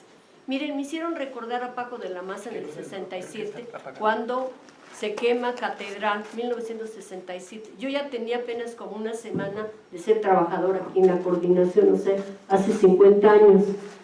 Y Paco de la Maza escribió que porque se aprovechó, había gente aprovechada en ese momento, progresistas, que querían quitar, imagínense, quitar de catedral el maravilloso coro que estaba en medio. ¿Por qué? Porque había que aprovechar que se había quemado, que había ruina ahora y que había que modernizar. Bueno, eso estoy hablando, salió publicado en la revista muy prestigiosa, ¿no?, Artes de México, que seguramente está aquí, si no, no la tengo. Pero imagínense que yo creo que es muy importante irse con pies de plomo, lo que decía la compañera, de irse de las decisiones. Qué importante es tomar esas decisiones, es muy importante. Y creo que las preguntas que pueden salir de investigación a lo mejor no salen en ese momento, pero pueden salir después. Yo creo que nosotros ya tenemos esa, no sé, cosa de formación profesional, de conservar, porque no sabemos en qué momento va a ser útil una búsqueda, una pregunta de investigación. No sé, es mi punto de vista. Sé que no hay espacio ni dinero para conservar, para cuidar o para enterrar. Es mi visión. Pues me hizo acordar mucho a Paco de la Maza, que tuve la oportunidad de llevar clase con él, de metiche en estéticas, pero era un tipo maravilloso. Pues por él, yo estaba en psicología, me incliné a restauración, porque te enamoraba del patrimonio cultural, y aún de catedral, con todo ese derrumbe, con todo eso caído, cómo él veía que él remarcaba que era una atmósfera barroca y que había que cuidar. Claro, se iban a quitar el famoso coro del medio, pues rompían toda esa visión armónica barroca del momento. Y considero que lo que está haciendo Fernanda, está haciendo arqueología y está haciendo anastilosis, está haciendo teoría de la restauración. Ahorita es Ruskin, es la belleza de la ruina, ¿no? Las famosas bellezas que no debemos olvidar. Claro, como restauradores no nos cabe en la cabeza, ¿no? Pero hay belleza aún en esas, en todo eso, hay belleza. Y creo que sí, nuestra obligación es conservar la vida. Gracias. Gaby, por favor. Bueno, pues muchas gracias a las tres por sus tan interesantes ponencias. Y bueno, yo tenía una pregunta que va como en dos sentidos, ¿no? ¿Hasta dónde consideran ustedes que es válido interferir en la materialidad, en la modificación de esta materialidad, con tal de salvar la obra, el conjunto, la pintura, lo que estemos hablando? Y por otra parte también en la toma de estas decisiones de, bueno, ya vamos a desecharlo, a enterrarlo, a descartarlo, lo que sea, ¿qué tanto consideramos las opiniones de otros grupos de especialidad, de otros especialistas? También siento que a veces esas decisiones se toman mucho como en el seno de nuestra profesión, de nuestro instituto, de todo esto, y probablemente el fragmento de madera que estamos descartando, eso podría ser un elemento de investigación muy valioso para alguien que viene pues con otra línea, o en un futuro con otra técnica, lo que hoy por hoy nos parece que no se le puede rescatar nada, ¿no? En otro momento, o desde otro punto de vista, o para otra persona con otra especialidad, puede ser un elemento valiosísimo. No sé, aquí dejaría yo sobre la mesa qué tanto a veces socializamos las colecciones, los elementos que nosotros ya no sabemos qué hacer con ellos, no nos caben en ninguna bodega, y creo que a veces hay un celo un poco cerrado de abrirnos un poco más hacia otras instituciones que probablemente tienen la capacidad u otras perspectivas sobre ángulos de información que pueden arrojar estos materiales, ¿no?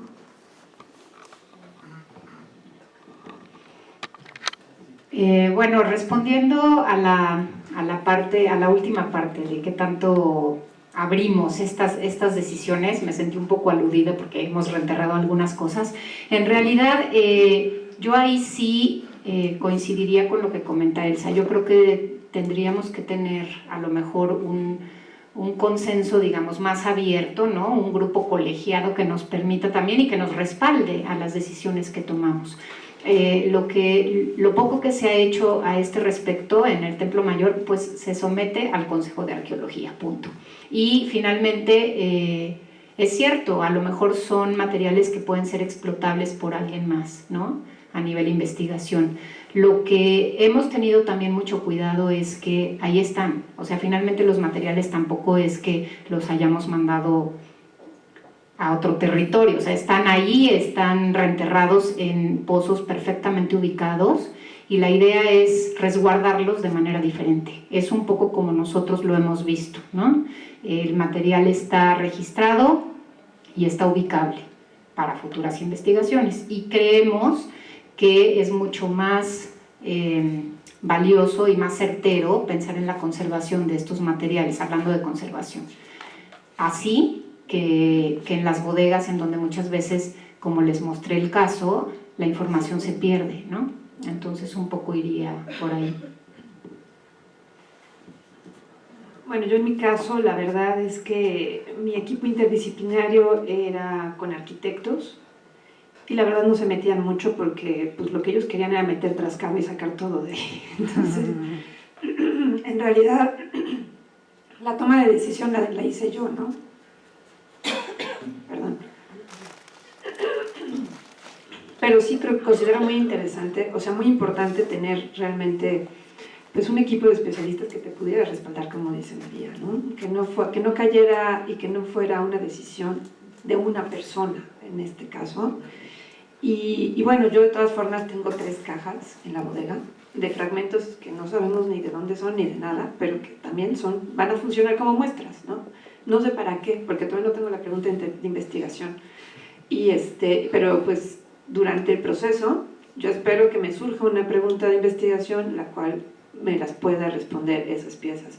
Yo sí lo que deseché fueron pedazos de madera que ya no tenían caso meterles, no sé, 15 kilos de paraloid para consolidar. La verdad es que no tenía caso, ¿no? Y bueno, ese sería desde mi punto de vista, desde mi objeto de estudio. Algo rápido. Brandy dice que se restaura la materia de la obra de arte.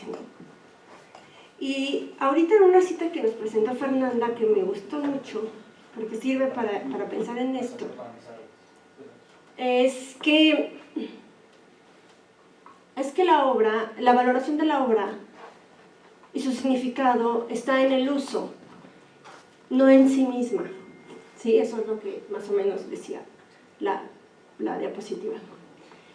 Y pensando en lo que dice Brandy, lo que dice Muñoz Viñas, hay otra perspectiva totalmente opuesta, que es la que a mí me gusta y con la que yo trabajo, y es la perspectiva de la potencialidad de la obra de arte como agente, de la agencia de las imágenes, concepto derivado de la antropología del arte, con el trabajo de Alfred Gell, que desafortunadamente murió antes de poder abundar en esta perspectiva, es que es el objeto en sus capacidades significativas, expresivas, artísticas, históricas, culturales, el que también detona las respuestas del espectador, y que es un agente que se preserva en esta capacidad de generar las reacciones a lo largo de toda su vida material, y esa vida material excede a su momento de creación definitivamente. Entonces, esa perspectiva de la agencia de las imágenes, como opuesta a lo que dice Brandy y a lo que dice Muñoz Viñas, es un poco, va en relación a la primera parte de tu pregunta, Gaby, y es ¿qué tanto consideramos eso cuando restauramos ruinas, ¿no?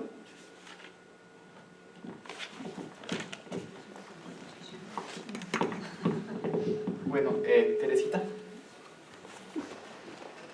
Muchas gracias por las ponencias. Yo nada más quisiera hacer como una reflexión respecto al caso que nos presentó Fernanda, porque bueno, el origen de las ruinas que nos presentaron es muy diverso. Y a mí me llama mucho la atención el caso de Oaxaca, porque finalmente la comunidad decidió que aquello se fuera a la ruina.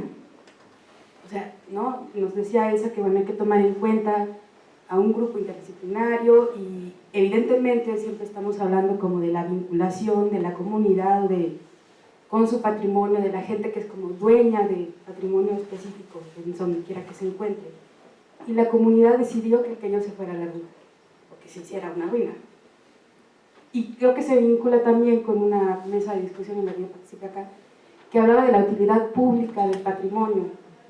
Y a mí lo que me parece es que pronto nos han engañado diciéndonos que la utilidad está solo en aquello que nos genera un beneficio económico, ¿no?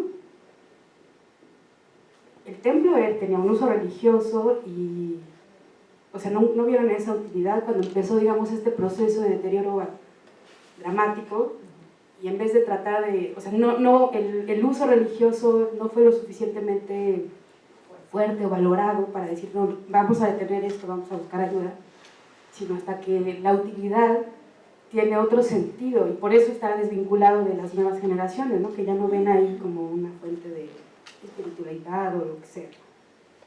Y me llama muchísimo la atención porque es, bueno, entonces,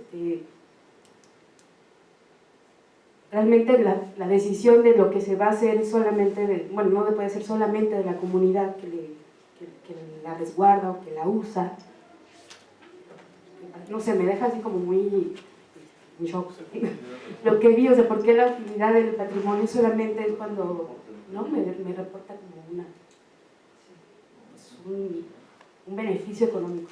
Y creo que es como un síntoma de nuestra época. Sí, justamente, Tere, es un síntoma de nuestra época, ¿no? Y tristemente en Oaxaca lo estamos viviendo muy intensamente, desafortunadamente. En Oaxaca se ha sostenido económicamente los últimos 20 años gracias al turismo cultural. Entonces ahorita Oaxaca lo único que entiende del patrimonio es si me da dinero, lo conservo. Y gracias a eso hay oficinas de gobierno que se dedican a conservación de patrimonio y con intereses también muy, muy especiales, ¿no? Aquí es clarísimo, o sea, la comunidad justo se desvinculó con su patrimonio, decidieron, cerraron el templo y dijeron que se caiga y así lo dejaron, ¿no? Y hasta ahorita que va a pasar la carretera, alguien les vendió la idea de que podía ser interesante entrar al templo y que con eso iban a tener más dinero y gracias a eso se interesan. Tampoco es que se interesen todos, o sea, hablamos de una comunidad de 800 personas, es muy chica la comunidad, es un municipio, tiene varias agencias, pero pues como ustedes saben, como todas las comunidades, la gran mayoría son o ancianos o mujeres y niños, y también hay otros grupos religiosos ya también presentes ahí, ¿no? También por eso esta desvinculación con la cuestión religiosa. Hay muchas aristas. Y bueno, me imagino que en las mesas donde han tocado el tema de la conservación en comunidades, este tipo de cosas son las que salen a la luz. Y bueno, pero también es válido de repente retomar los objetos y darles un nuevo uso y función. Hay muchísimos casos, ¿no? que se da esto. Pero hasta dónde nosotros como una institución, el Instituto Nacional de Antropología e Historia, que somos la institución rectora de este tipo de intervenciones, lo vamos a permitir o no lo vamos a permitir y lo van a hacer aunque nosotros no lo queramos. Porque no les platiqué la otra parte, pero en el templo se metió un pseudo restaurador a restaurar varios de los objetos y pues están horribles, repintados completamente, ¿no?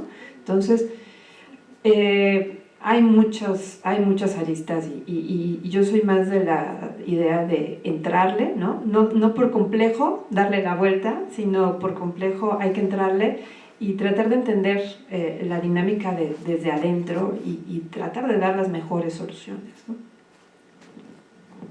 Yo sobre ese tema nada más quisiera añadir una cosa, porque sí, evidentemente creo que sí hay una línea que se ha impulsado de preferenciar el valor económico y el tema turístico, pero creo que esa no es la perspectiva desde la que estamos trabajando en la coordinación de conservación y desde el área. Creo que la valoración del patrimonio sí la estamos planteando como con una visión mucho más amplia, o sea, puede tener un valor para nosotros en términos como de técnica de manufactura, de investigación, pero creo que sí sí queda claro que el valor económico no es sobre el cual va a dirigir nuestros esfuerzos sobre qué proyectos pasan o no. Creo que el tema del valor social es para nosotros un referente sobre el cual podemos definir los criterios y la forma de intervenir. Y en ese sentido también lo que creo es que, sí es un reto cuando te enfrentas a un patrimonio donde la comunidad que lo posee pues, dice, ya no encuentro cuál es el valor ni las razones por las cuales debo de conservar esto, ¿no? Y bueno, allí creo que implica un trabajo mucho más amplio que tendrá que realizar el instituto, ¿no? Muchas gracias. Yo nada más quisiera quizá redondear un poquito estas ideas que han ido expresándose, y también ya para concluir esta sesión de comentarios y preguntas. Y es que, o sea, desde mi punto de vista puede haber una ruina material, que es cuando el material ya no tiene un soporte, una estructura, pero también una especie de ruina significativa, ¿no? En donde es cuando un objeto pues ya no es apreciado, valorado, ya no tiene información de alguna manera, ¿no? Entonces me parece que si bien materialmente un objeto puede estar destruido, puede estar vivo en el sentido de que puede dar información útil para los especialistas en historia y tal, o vivo en el sentido de que sigue siendo rememorando a la gente de la comunidad, como en el caso de Fer, ¿no? Del templo, que sigue evocando recuerdos y sigue despertando emociones, sentimientos. Entonces es una ruina material, pero no está muerto, ¿no? O sea, está vivo todavía. Quizá pueden haber otros casos en donde estos restauradores que llegan y repintan o destruyen, a lo mejor ahí matan al objeto, ¿no? O a lo mejor no, porque para la comunidad muchas veces sigue siendo significativo, pero habrá que distinguir entre esta ruina material e inmaterial, quizá, ¿no? Entonces, bueno, ya rápido, nada más para concluir. Lo delicado es que con los actuales gobiernos neoliberales, la política de hacer de la cultura un show es en lo que se está cayendo, y es lo que creo que como institución y trabajadores debemos de cuidar nuestro patrimonio, al futuro y al presente. Por acompañarnos, a los que nos estuvieron viendo en el aula virtual de Lina, y por supuesto a nuestras invitadas. Muy interesante la sesión de hoy. Y bueno, los invitamos por favor a registrarse en la lista que está aquí en la mesa, y bueno, a seguir al pendiente de esta programación que bueno, la hacemos pues en beneficio de todos nosotros, ¿no? Como profesión. Gracias.